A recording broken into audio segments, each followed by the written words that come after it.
This movie had its moments, but overall, I was disappointed. This is where it all began. The story of Candyman. Local character, he walk around handing out candy to the neighborhood kids. One day, a couple of kids get razor blades in their candy. Police come around. That's when I saw the true face of fear. Get on your knees.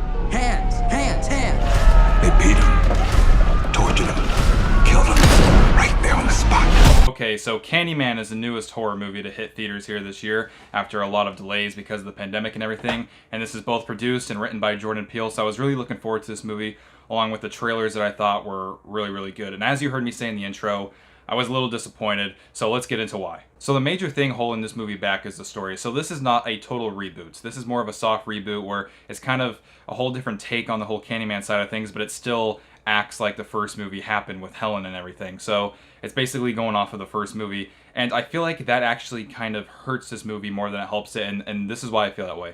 Because while this movie is trying to be different, it is held back basically by the fact that it is also trying to be a sequel at the same time. So it can't necessarily explore the lore in a bunch of new different ways because the first one has already kind of set up all that, and if they do something completely different with this movie, it's basically gonna make that first movie irrelevant, which they cannot do because they're acting like the first movie still happened. And so that in itself is the major thing that holds the story back in this movie. So our main character in this movie is Anthony, and he starts basically witnessing stuff and seeing stuff. He's like, basically the whole story revolves around, is this guy crazy? I mean, what's really going to go on? It's very Jordan Peele-esque if you've seen his movies like Us or Get Out. It's very, kind of has you wondering to yourself, I mean, is this dude crazy? I mean, what exactly is going on? So the aspect of the audience wondering what exactly is going on does work in this movie. However, even though you may be wondering what's going on, you don't actually really care about the character of Anthony. And to me, that was kind of a disappointment because I've always liked the way Jordan Peele has written his characters in the movies prior. So watching that in this movie and kind of me just sitting there like, I don't really necessarily care what this character's fate is, was kind of disappointing to me. The other thing that was right off the bat kind of like, oh, okay. And I get Jordan Peele likes to put some political stuff in his movies, and I have no problem when movies like to have a political message. But there's something called subtlety.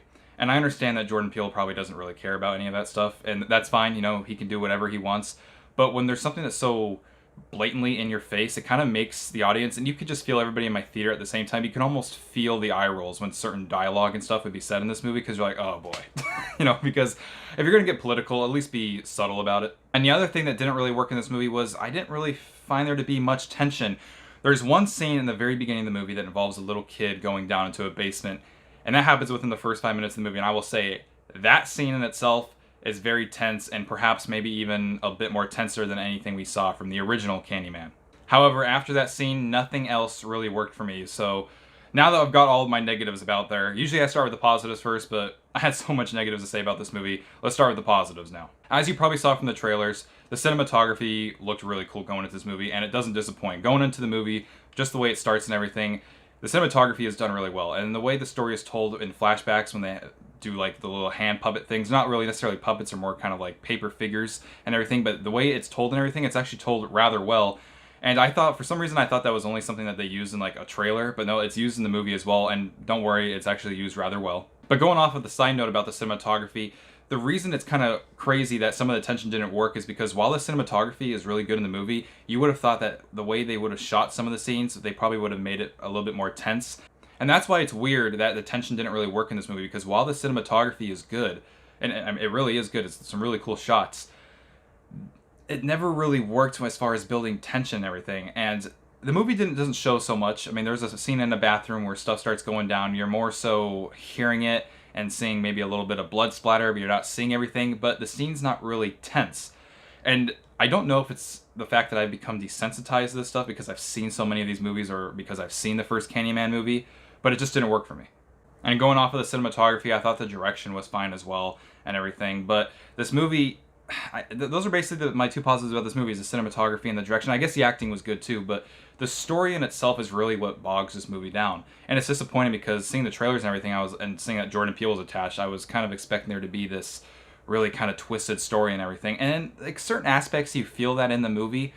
But like I said earlier, I really feel like this movie is held back by being a sequel to the first movie. Because had this just been a total reimagining in the first place of Candyman, and they just go, screw the first movie. You know, we're gonna pretend that never happened, and they just went and did their own thing with this movie. I feel like it could have been so much better. I mean, this movie's only an hour and a half long, and I actually feel like it could have been longer. I mean, they definitely could have used room to flesh out some more characters and add a bit more stuff in this movie. But at the end of the day, this movie was a big disappointment for me. And when it comes to recommendations, if you like the first Candyman movie, going into this, I really feel like you're going to be disappointed. There are just nothing in this movie that really works as well as the first Candyman movie works. In the first Candyman movie, there's a whole investigation side that you don't really even get into this. You don't get that in this movie. And it sucks. So basically, in every way, the first Candyman is better than this one. And this one kind of feels like a hollow shell of that, which it sucks to say, but it's just the case. So unfortunately, I cannot recommend this movie. Candyman isn't real. He chose you. He has purpose for you. Tell everyone. New to the neighborhood. You should say it. Candyman. Say his name.